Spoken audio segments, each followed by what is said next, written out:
Hey, Funkin' fans, it is Strickland, and it is the day after Christmas. And yeah, I got married yesterday. So now we got, let's see, 2 marriages for me, 2 marriages for Doug, 1 divorce for me, 2 divorces for Doug. We're still not caught up with Trump yet. But anyway, so because of the busy week and, me getting married and all, we decided to put on a Classic Rewind episode, which is what's coming up. I have been looking desperately for the National Parks episode that we reference often, which apparently that was originally episode 172, which is crazy. That's really old. But you know what? I can't find it anywhere. So I'm going to keep looking, and I will repost it again at some point as soon as I can locate it again.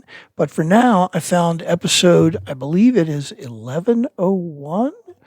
No, I'm sorry, it's 1011. And it is from, I believe, 2019. And it seems like we were getting voice messages from Jared already at this point, but I don't think we'd actually recorded the voicemail from Jared Music yet. And I think we actually talk about the voicemail from Jared Music, like what are we going to do and how are we going to record it. It should be a pretty entertaining episode. Thank you guys for your continued support. We will absolutely positively be back with a new episode next week. I hope everyone had a great holiday and is still having a great holiday, and look forward to seeing you in the new year. A science experiment gone terribly wrong. Here's what's coming up on the Nice Guys on Business. It's time to listen to Jared's voicemail. And it'll be like, bah, bah, bah, bah, bah, bah, bah, bah, bah. Voicemail from Jared. Bah, bah, bah, bah, bah, bah, bah, bah. Yeah! Something like that, Jared has never told us what kind of music he likes. I'm going to just say, I bet he's a hair metal fan. Oh, Jared. Hide your kids, hide your wife. Coming to you from California State Prison, Los Angeles County, is Prison Cast with Doug, Pretty Mouth Sandler, and Strickland, Soap on a Rope Bonner. Go from where you are now to where you could be. Get expert tips to grow your business, to be more productive and more efficient, whether you're trying to build influence, grow your community, or make it rain. Best-selling author of Nice Guys Finish First, Doug Sandler, can lead the way. The Nice Guys on Business is produced by Turnkey Podcast Productions. Now, here's your host, Doug Sandler. Wait a minute. Okay, well, we do have a whole bunch of stuff to talk about. We are post-holiday right now. Do you have the post-holiday blues? Not yet. Not yet. No? Hey, by the way, welcome back. My name is Strickland Bonner on the other side of the microphone, Mr. Doug Sandler. So welcome to one of our final episodes before the beginning of 2020. I can see clearly now. The clear vision of 2020 is now here. The rain is gone. The rain is gone. Wait a minute. Who was that? I can see obstacles. Johnny Nash, one-hit Wow. Wonder. It really, truly one-hit wonder? Yeah, there was a remake of it that somebody did. Ooh, I can't remember who did the remake now because the remake was really big too. Although it sounded almost exactly like the original. Wow. I'm going to have to look it up now. So did Dan Fogelberg ever think that his Old Lang Syne was ever going to take over, into the New Year spot? And didn't it for a few years kind of get this popular thing going on, but just never really? Did I just date myself by saying Dan Fogelberg? Wait a minute, his Old Lang Syne? What do you mean his? Doesn't he have like a same Old Lang Syne or something like that? What? Hold on a second. Jimmy Cliff did a remake of it. Yeah, Jimmy Fogelberg. Hold on, I'm looking it up because I can't. I thought the name of the song was. Well, yeah, there's an Old Lang Syne, but I didn't. It's like an old classic. It's not one that Dan Fogelberg I think wrote, is it? Hold on a second. New Year's Eve, Dan Fogelberg, same Old Lang Syne. That was the name of. See, don't you remember? Met my old lover in the grocery store. The snow was falling. Christmas Oh, Eve. yeah. Okay. Is that what that one is called? My Old Lang Syne? No, it's actually called Same Old Lang Syne. So Okay. I wasn't sure if that was ever supposed to take over as as like a New Year's Eve hit. But it kind of pulls at the heartstrings a little bit, and he's a little bit like down in the dumps because I don't think he or his ex actually had anything to do on Christmas Eve because they're both in a grocery store on Christmas Eve, and They go out and they drink a couple of beers in the car. Who knows what happened after that? I don't know. Kind of skips over that part. Kind of skips over that entire part and then just moves on to the rest of the song. She gave a kiss to me as I got out. Something about the snow turns into rain. Yeah. Right? Isn't that what happened? Yeah. It's a depressing song, though. I vaguely remember it, but it is kind of depressing. I'm going to look up the lyrics now. But what made you think of that all of a sudden? Is that like a New Year's Eve song now just because it has the words Auld Lang Syne in it? Well, I thought it was maybe one of those songs that was trying at some point. The reason I thought about it was because I was talking about this is going to be our first song until or one of our last episodes until the new year, and then I was thinking New Year's Eve songs, and then I was like, oh yeah, that Christmas Eve song that Dan Fogelberg had, and then I remember, oh shit, I just aged myself, and then that whole process went over in my head. I don't know. Yeah. She said she married an architect who kept her warm and safe and dry. Okay. There's a lot of lyrics in that song. That is think about like the songs that they have now. How many words do you think are before they start to repeat themselves are in the typical lyrics of a song? You would probably know an answer. So tell me what you want, what you really, really want. No, tell me what you want, what you really, really want. I have no idea what made me think of that song. But, right. Yeah. So in Dan Fogelberg's song, Same Auld Lang Syne, there's like 1, 2, 3, 4, 5, 6, 7, 8, 9. There's like 15 paragraphs in that song. That's a lot.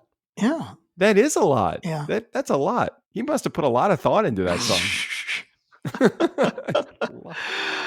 I still have no idea why we're off on this tangent, but okay. Yes, this is our last like show of the two of us for 2019.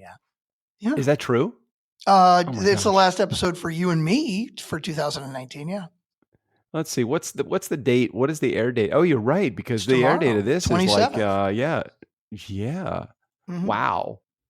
Wait, tomorrow, the 27th. Right, exactly. No. 27th, yeah. I'm editing it tonight, and we're doing it. It's going to be out tomorrow. Yes. That's incredible. Yeah, it's like I know, like we're like, hey, we get more time. Like we used to have to record on Saturday or Sunday, and then we just fucking back up to Wednesday instead, right? Sure, why not? Whatever. We bunch up. Yeah. Always happens. What is the what's that saying go? You're going to fill the exact amount of time that your task has to whatever it is. Right. However much time you're given for your task, the amount of time needed to complete a task will expand to the amount of time that you have available to do the task. Yes. And I'm noticing, Strickland, that it sounds like you're not in your normal setup today. You're a little bit more echoey. It sounds like you got some glass going on around you. Am I sensing that the right thing? Maybe I should speak quieter because I feel like if I talk too close, then it's going to like pop all over the place. Is that not good? I don't know. I don't think I like that, Strickland. Oh, is that a little too much? That's a little too creepy. He's a little evil. I'm in my day job, so I'm in a side office right now, and it is like like nothing on the walls, and it is amazing. The audio, like I moved into my office downstairs, and I think I was telling you guys last week, and I've got these panels, and if I don't move the panels, even when I'm really close to my mic, I still hear the echo because the room, it's acoustics are amazing things, but it's okay. I got my little panels, but I don't have my panels here. So I'll just talk nice and close to the mic and stay a little quieter then. You sound like you just say, hi, it's Strickland Bonner, and we're at the Golf Channel right now. Okay. So Doug is now teeing up to the 18th hole, and wow, he really got all of that one. That was kind of, oh no, it looks like it's bounced and it has hit someone in the head. But they're smiling. I think it's okay because it's Doug's ball. No, they're throwing it. They're throwing it back on. That's not very good and not very sportsmanlike, I think. Yeah, Sean knows all about that. He's a big golfer. I wonder if that's ever happened at a professional golf tournament where somebody actually like what is it called when you not wing the ball, but you slice the ball like all the way off. Yeah, right. Oh, yeah. Hit it off to the side. It hits somebody and then what happens if they throw it? Are you allowed to? So I know you're not supposed to throw the ball, but what happens? Are they considered out of play? We could get Sean Carpenter to chime in on this because he would know better than me, but I'm pretty sure the whole thing is like play it where it lies. So in other words, if it was to hit somebody, right, wherever it hits them and then falls and bounces, that's where you play it from.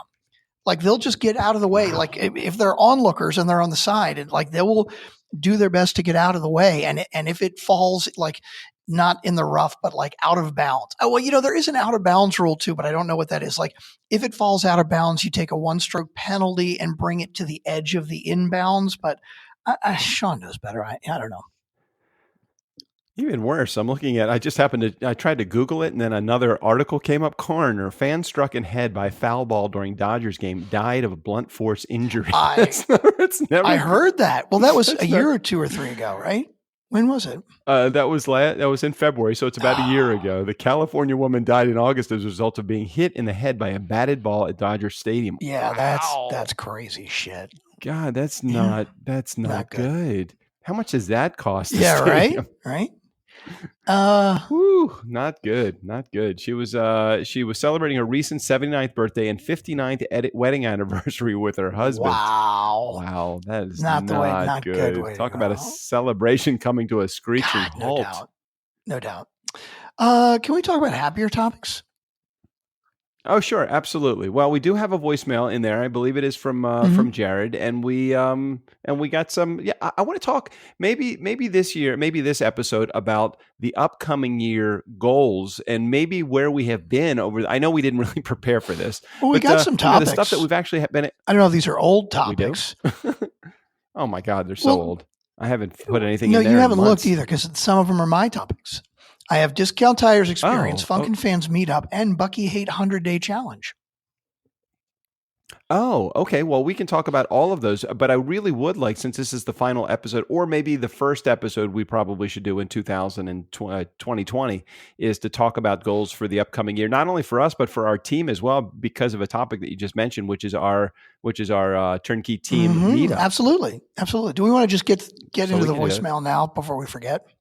It totally sounds like you're in a studio, like a professional studio, and somebody turned up the reverb because it still sounds like it's so perfect. The reverb. Can talk really close. No. It sounds okay. good. It's okay. It doesn't sound bad. Yeah, you can fix it in the editing. No, reverb you can't. It's really fucked. You're screwed if you got. It's very hard to take reverb out. But that's okay. It's all good. I shouldn't record it here. It sounds good. Okay? It sounds good. It's okay. Okay. Yeah. It sounds good. I mean, if you had never listened to the show, you would think that it was normal. But if you are listening to the show and you're hearing you now, you're like, "What? Did Strickland just get into a professional studio or something like that?" All those guys, those radio guys that turn their reverb knob just up. They have like this. Yeah. So that's kind of where it sounds like you are right now. Okay. Can we get to the voicemail now? Yeah. Go ahead and play the voicemail. Hey, Doug. Hey, Strick. Jared here. So it's Friday. I guess I really don't have to say it's Friday anymore, do I? Because it's always just going to be on a Friday. I'm listening to your Friday episode, and you're listening to my voicemail about the MERS and going on, and here we go about Doug and his man card. And yes, Doug. Yes. Having lotion in your MERS and soft hands where women compliment how soft your hands are. Yes, Doug. Yeah. That does qualify for removal of a man card. But once again, fine. I think it was taken a long time ago, my friend.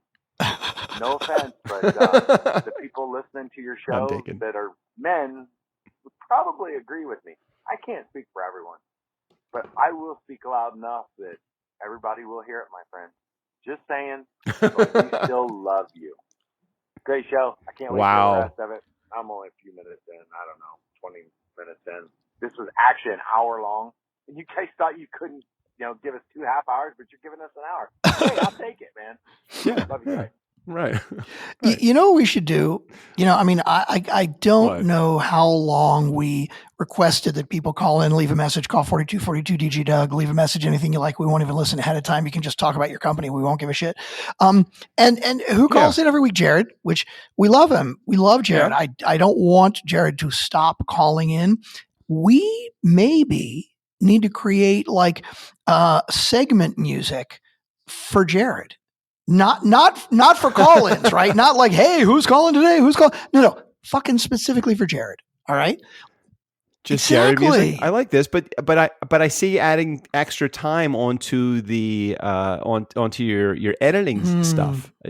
I don't want to give you any more work because now it's no. What we do is I'll put it in as a Zencaster drop.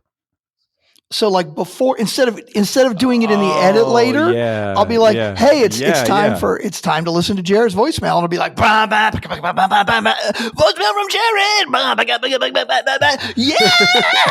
Something like that, you know? That would be the 80s hair metal version of it. I love the yeah part was really well, I was going to have Steve O'Brien record something, but then like it wouldn't be like a musical thing. So maybe I will just record something like that. I'll have to find some good music on Audio Hero, like good hair metal music. I think Jared has never told us what kind of music he likes, but I'm going to just say, I bet he's a hair metal fan. I'm going to find like an 80s Van Halen-ish style thing, and I'll record something and put vocals over it for Panama. Yeah. I don't even know how you did that, but that was okay. Really good. I'll good. have to add. I'll include really that maybe good. for next week. I'll have to do that. I got to make myself a note. Okay. All right. Well, I don't want to take away from any of the subjects or the topics that you have. We haven't spun the wheel in quite some time. I don't have the wheel here. The wheel's at home, so I can't spin it. But we can pick topics. It's obvious to tell though that if you're using the ATR 2100 or whatever you're using, you must be holding it in your hand. Is it noisy now? Am I making noise? It's okay. I know you're very fidgety. You normally, and just in life alone, you're fidgety, and now put something in your hand, and you're extra fidgety. So you need like a little Velcro thing, or you need a little bit of a buffer between you and the microphone. You know, when we use our Yeti mics, right, and you hear yourself really pretty loud, right? Yeah. The ATR 2100s, like I hear myself, but I don't hear myself that loud. Right. That's the problem. So I'm not hearing all the handling noise. I'm trying not to. I'm aware of the fact that I'm holding the mic, and so I don't want to handle and move too much. But apparently, it's not doing a very good job. Well, remember about 6 months ago, I was at this event, and one of the things they gave to me as a podcaster, being represented there and helping them out, was they gave me a Heil microphone. It's like a $250 or $300 microphone, and they also gave me the little digital, the XLR to digital converter. So it's the same thing. This really, really good sound quality microphone and highly technical piece of equipment, which I figured out. Oh, I know how to use it, but I couldn't hear. Yeah, I figured it out, but I couldn't hear myself in my microphone. Out of the, it's not that I couldn't hear myself, but it was really, really soft. It's kind of like using your Bose headphones and they have a little microphone on the cord. Using Bose headphones when you're on the phone with somebody, and you hear that person perfectly clear, but you can't hear you because of the noise noise or what's that called, noise canceling side of it. So I'm like, ooh, I hate using this as a phone.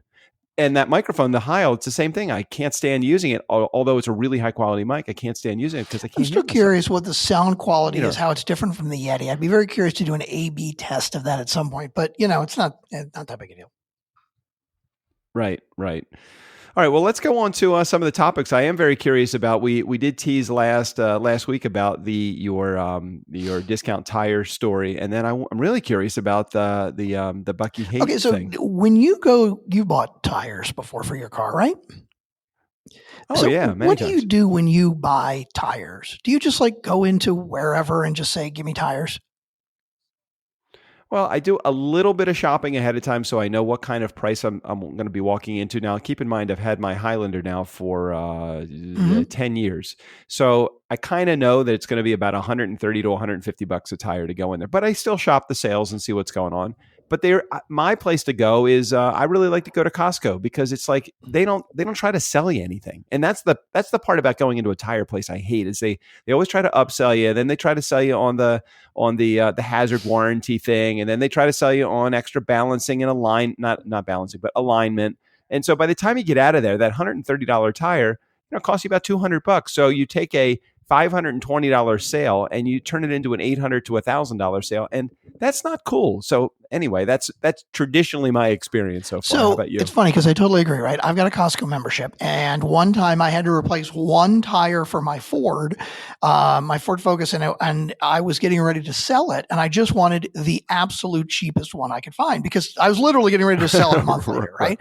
And they were like, okay, well, we've got one that's like $130 or something. And I'm like, don't you have like a $60 or $70 tire? Because like I trust Costco, right? They're not going to mark stuff up like a lot of other guys, but they only sell mid and high price tires. So Costco they don't carry the cheapy whatever budget tires. So it wasn't like, oh, well, I didn't there know you go. that. And so I did a whole bunch of research, and I'm shopping around and stuff, right? And of course, so when I buy tires, that's what I do. It's like there's NTW and there's Discount Tires and there's all these fucking places, and really the what they carry can vary hugely, right? I mean, for most cars, you can find a $60, $70, $80 tire, but the exact same ones from a different manufacturer could cost $200 or $300 easily, right? Okay, so I do some research, right? And I find this place like Discount Tires, right?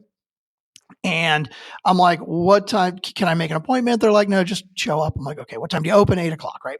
So I get there right at 8:00 because look, these tire places, you don't get there fucking early. It's like, right. Yeah. So I get there like 5 till 8, right? And there's probably 6 or 7 people there already waiting, like in line. It's like, okay, it's crazy, right? But now, and these aren't like drop-off people. These are like people that are going to stay while their tires are changed. I don't know, but they're waiting outside the door, like lined up, like, who's going to be first and grab the. But here's where they just fucking won me over. Okay. As soon as the doors open at 8:00, right? There are like 7 sales guys that walk out and fan to meet everybody. And basically every sales guy just walks right up to a customer immediately. So it's not like, okay, you're next in line.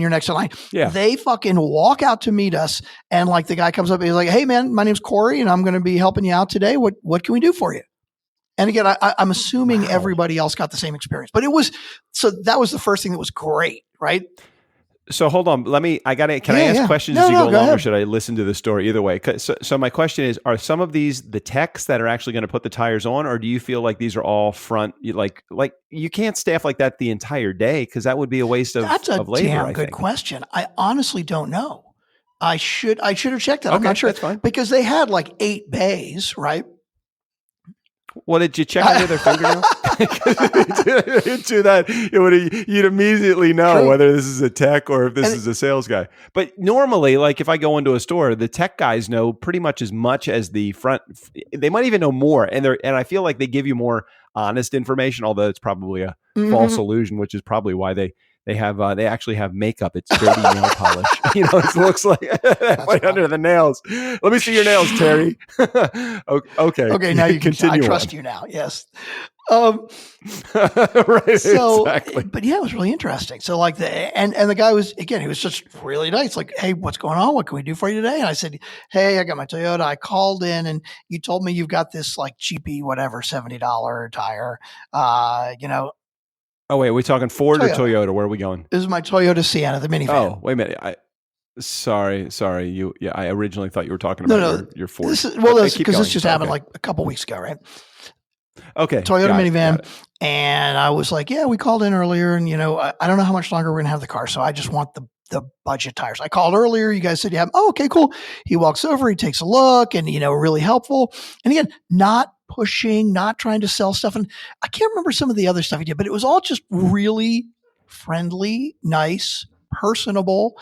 There was no push to sell shit. I mean, he threw it out there. He's like, hey, do you want this? Do you want that? Okay, cool. All good. And when I said I wanted the really cheap ones, he wasn't like, well, those kind of suck, Oh, I know. Like he walked me through, he says, hey, here's the stopping distance of these versus other ones. And again, I did the really cheapy ones and he looked at them like dry stopping distance, wet stopping distance compared to the more expensive ones, right? What? And he's showing it to me on the screen. Right. He's like, yeah, it has this. And he's like, oh yeah, these are, it's not quite as, it's like 10 feet longer stopping distance for the cheap ones versus the ones that cost twice as much. And he's like, oh yeah, it's pretty close. It's all good, right? So it's not even like he's trying to push me on the expensive one. It was good.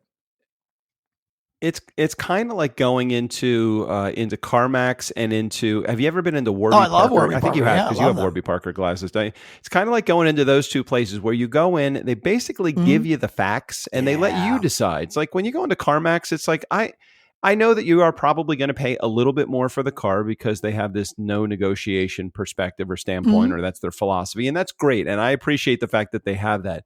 But I love the fact that I'm okay paying a little bit more because I'm getting the gift of not having to haggle. I don't want to haggle with anybody when I buy a car. I just want to go in, get something that I like. I'm happy to pay a fair price for it. And if I can get out of there without that oogie feeling inside me, like, oh my God, I was either just taken advantage of, or man, I won that deal. I'm not looking to make a killing and win. Look, I hold a car for a long time. My Toyota, again, I've had it's 2011, so it's I've had it for almost 10 years now, and I remember just going in there and just so happy when I made the deal. It made it so easy. I just made the deal. Toyota actually was offering 0% financing at the time and made it even easier for me. So I don't want to negotiate any of that stuff. So the idea of going into a tire place, which I get the same feeling when I go into a tire place as I go into a jewelry store. It's like you don't really know what you're buying. It's like, it looks like black rubber to me. So I'm like, the same to me. I don't know. Okay, what's the difference? I mean, I know the brands like Michelin, you're going to pay a little bit more for that, but outside of Michelin, I don't really know any other brand that's like, wait a minute, like Pirelli or like Fast tires, right? Yeah. And like Goodyear and Michelin are safe tires, and then Goodyear is like a solid brand. But when it gets to like, I don't even know any of the other brands. I have no idea. No, I'm so with you. No and he, these guys, they didn't. And by the way, I don't know if this is specific to this Discount Tires that I went to, or if this is company wide. But it's like, I always think of them as like the generic cheap guy, whatever. But their customer service was totally over the top. And I'm a convert, right? If I need new tires again, I'm not going to shop around. I'm going to go to fucking Discount Tires. It was cool. I was very impressed. Okay, all right.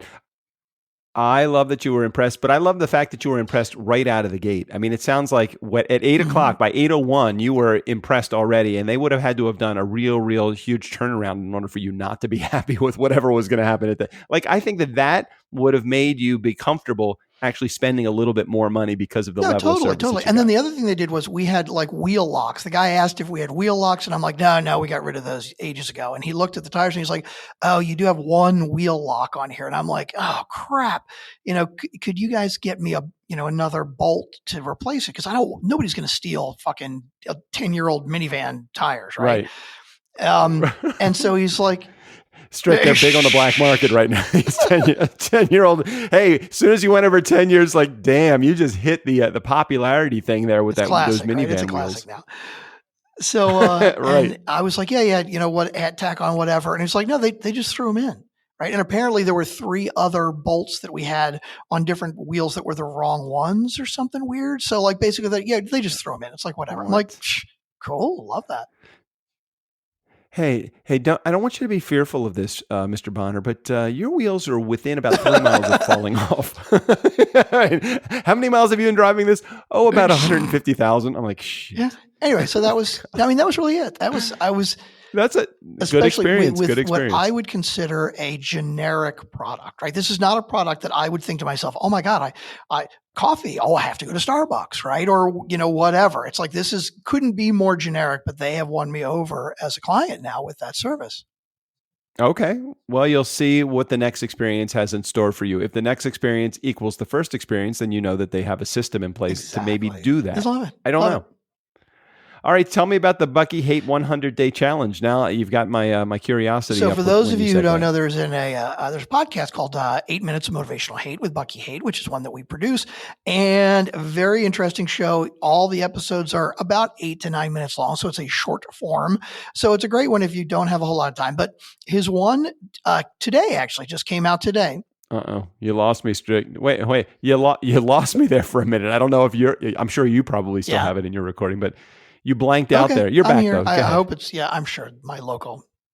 You said 8 or 9 minutes motivational hate, and then I lost you for so about his new episode seconds. Coming out today, or actually it would be yesterday from the day it's being published, is 100-Day Challenge. So he blocks out his world, his life in 100-day blocks. And what he does is on the given day of the first day, he basically says, okay, here are my goals for 100 days from now, right? Like when you go like, oh, I want to make a goal for the year, right? Well, the year, it's kind of long. It's a really long fucking time, right? Or a week or a month, it's almost too short, right?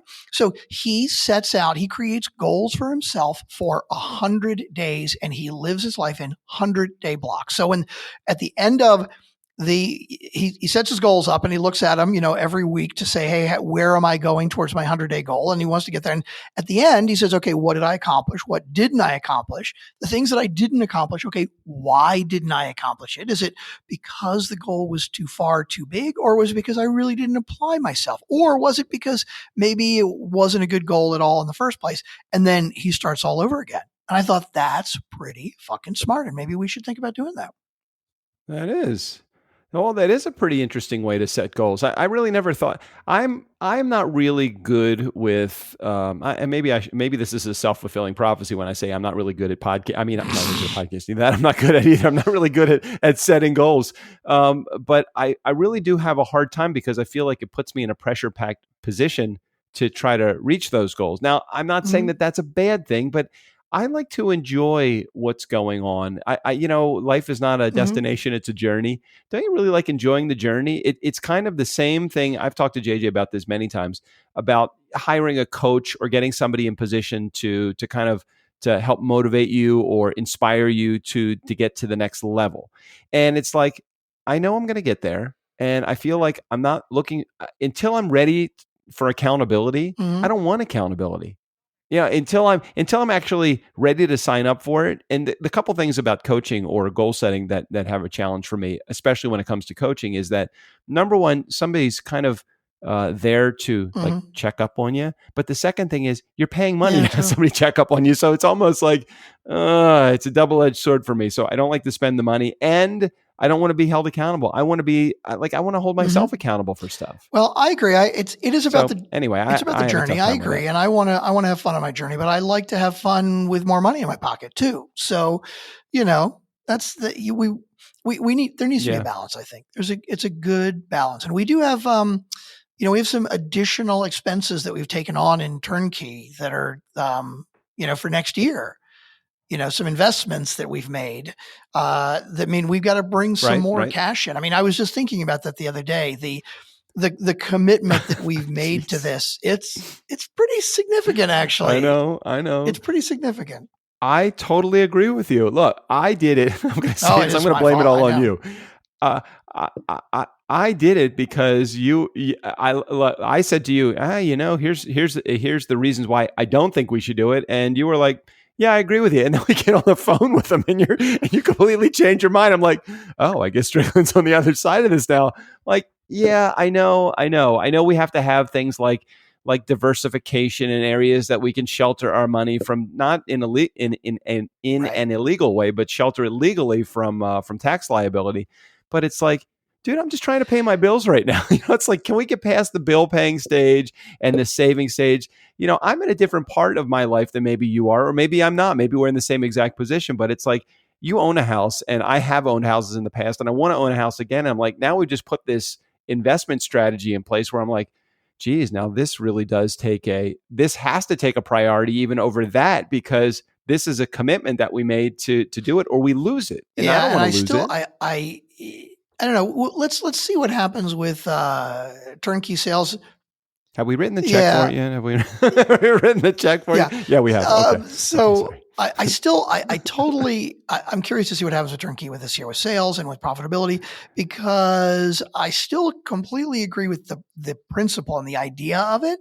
I just don't know if the amount that we decided on might have been a little aggressive. That's the only thing I'm reconsidering, is that maybe it was a little more, but.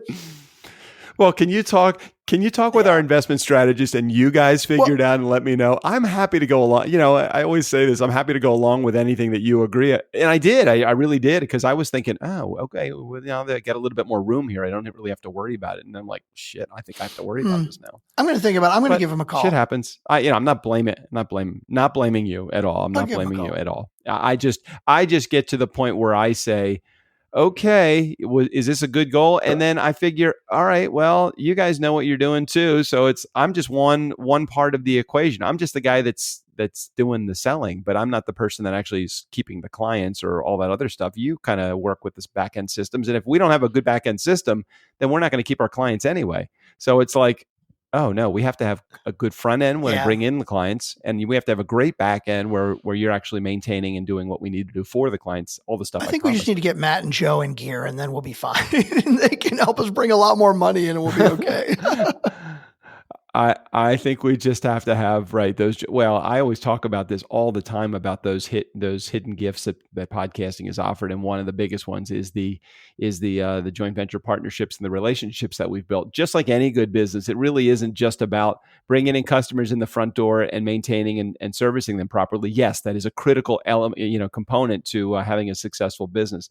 But it's all the other opportunity that you've created when you're doing those things that's so important too. So, I agree.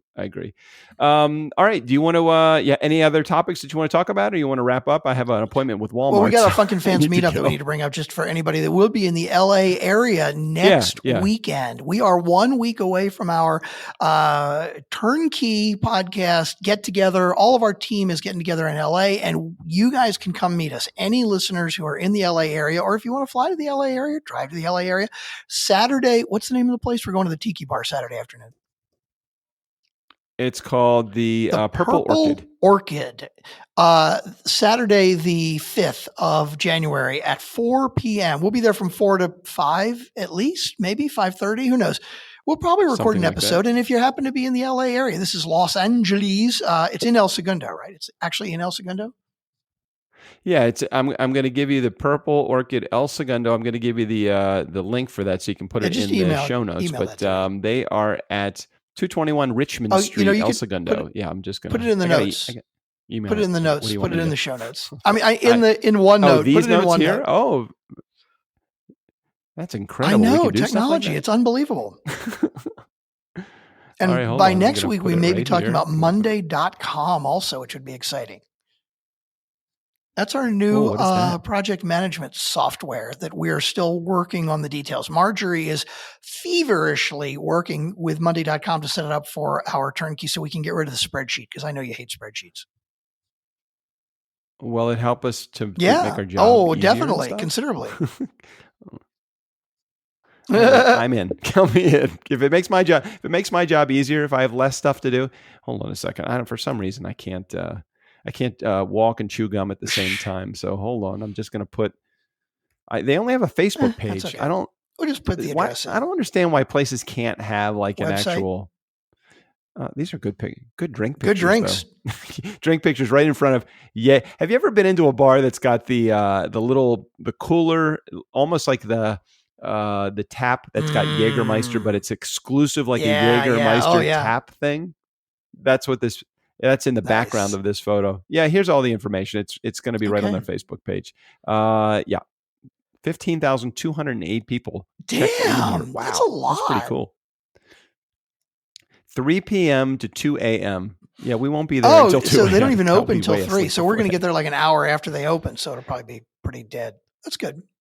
Yeah. All right, so that is on 5th, what's the date again believe, for that? Right? Is that Saturday? I don't have my calendar in front of me.